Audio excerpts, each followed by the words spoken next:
वो यह है कि जयचंद की एक पुत्री हुआ करती थी संयोगिता।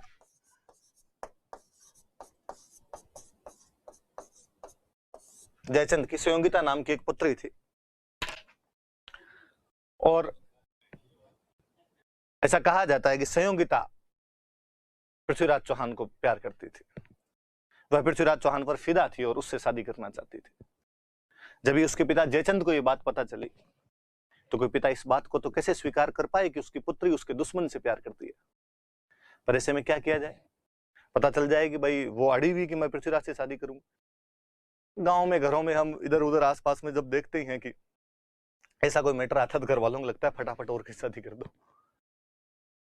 पर उस समय राजकुमारियों की यूं शादियां होती नहीं, कहते सममवर रचे जाते थे। तो राजा जयचंद ने एक सममवर का आयोजन किया। स्वयं खुद वर पति का चुनाव करेगी। भारत के तमाम राजकुमारों को पीले चावल भेजे गए कि अपने रिज्यूम के साथ में हाजिर हो, राजकुमारी संयोगिता सममवर में आप में से किसी एक वर का चयन करेगी। पृथ्वीराज चौहान को छोड़कर उस सममवर में पृथ्वीराज चौहान को बुलाया नहीं गया, बाकी सबको बुलाया गया। ऐसा भी कहा जाता है कि जयचंद इससे भी थोड़े आगे बढ़े और उन्होंने पृथ्वीराज चौहान की स्टेच्यू बनवाई। उस स्टेच्यू को वहां पर खड़ा कर दिया जहां पर गेट कीपर खड़ा होता है, जहां पर स्लीपर खोलते हैं लोग, चप्पलें खोलते हैं, जूते उतारते हैं आकर। इसके माध्यम से जयचंद ये संकेत देना चाहते थे, सिंबल देना चाहते थे, बताना चाहते थे कि पृथ्वीराज चौहान की औकात, उसकी हैसियत केवल मेरे गेट कीपर की है, राजकुमारी से शादी की बात तो बहुत दूर की है। बाकी सब राजकुमार पंडाल के अंदर बैठे हुए, पृथ्वीराज चौहान की बाहर मूर्ति खड़ी हुई। राजकुमारी संयोगिता के हाथ में वरमाला दी गई और उनको कहा गया कि ये तमाम राजकुमार जो है आप इनका परिचय प्राप्त कीजिए, इनमें से जो भी आपको पसंद आए उसके गले में वरमाला डाल दीजिए। राजकुमारी संयोगिता एक एक से पूछती है कि पिछले टेस्ट में कितने नंबर आए थे, मेवाड़ मारवाड़ दोनों कंप्लीट है क्या, करंट भी पढ़ते हो या नहीं पढ़ते हो, साथ में पॉलिटी वाले टेस्ट की तैयारी कर रखी है या नहीं कर रखी है, शाम को लाइव क्लास में आते हो कि नहीं आते हो। तो जो शाम को लाइव में नहीं आते थे उनको तो वैसे ही उसने रिजेक्ट कर दिया था। उसने कहा नहीं, इन लोगों को तो कोई मतलब ही नहीं है, पढ़ाई की तरफ ध्यान ही नहीं है इनका। फिर जो लाइव में भी आता था, जिसके टेस्ट में नंबर भी अच्छे आते थे, जो नोट्स भी खुद बनाता था, पीडीएफ का इंतजार नहीं करता था, हाँ जो पीडीएफ करते रहते थे उनको भी उसने रिजेक्ट कर दिया था। उसने कहा नहीं, इनमें से तो किसी आदमी को नहीं लूंगी। स्वावलंबन नाम की भी कोई चीज होती है और उसको कहते हैं पंडाल में कोई पसंद नहीं आया। उसने कहा सब निकमे, सब में कमी है, कोई लाइव में नहीं आता होगा, कोई पीडीएफ मांगता होगा।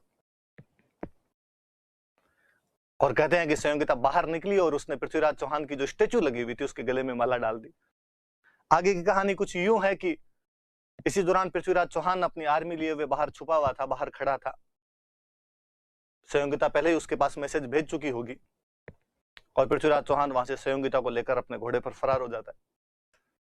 जयचंद की सेना को जब पता चलता है, उसका पीछा करने की कोशिश करते हैं, तो पृथ्वीराज चौहान की सेना के खूब सारे लोग जगह जगह पर उनका मुकाबला करते हैं और अपने राजा को इतना समय देते हैं कि वो दिल्ली पहुंच जाए।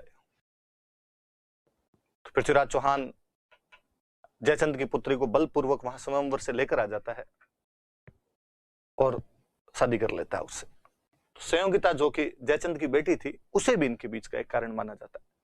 हालांकि फिर अपने ओझा जी हुए या बाकी जो भी इतिहासकार हुए तो उन्होंने कहा यार ये प्रेम कहानियां हैं, क्योंकि ऐसी कहानियां लोगों को अच्छी लगती है, इसलिए किसी ने ये कहानी ऐसी कोई गढ़ी और धीरे धीरे बातों के माध्यम से आगे बढ़ती चली गई। बाकी चीजें जल्दी से लोगों के समझ में नहीं आती, ये थोड़ी इंटरेस्टिंग है, समझ में आ जाती है, लोगों को कहीं जुड़ाव महसूस होता है खुद का, तो ये प्रेम कहानी पॉपुलर हो गई। बाकी इसमें हिस्टोरिकल फैक्ट नाम की कोई चीज नहीं। पर कालांतर में अपने दशरथ शर्मा, जिनकी book the early Chauhan dynasties है, गोपीनाथ शर्मा, एक वो जिन्होंने बापा रावल की तुलना चार्ल्स मार्टेल के साथ में की थी, चिंतामणि विनायक वैद्य, इन सब ने इस प्रेम कहानी को स्वीकार किया है। ये जो संयोगिता वाली लव स्टोरी है इसको स्वीकार किया है। कोई ये पूछ लेगा कि संयोगिता की प्रेम कहानी को एज ए हिस्टोरिकल फैक्ट कौन कंसिडर करता है? डॉक्टर दशरथ शर्मा करते हैं, गोपीनाथ शर्मा करते हैं, सीबी वैद्य करते हैं। कौन नहीं करता है? तो इनके अलावा नहीं करते। बाकी वाले जो होते उनके नाम अपने को क्यों याद करना है? तो चौहानों और गहड वालों के बीच में डिस्प्यूट के क्या क्या कारण थे? तो गहडवाल चंदेलों को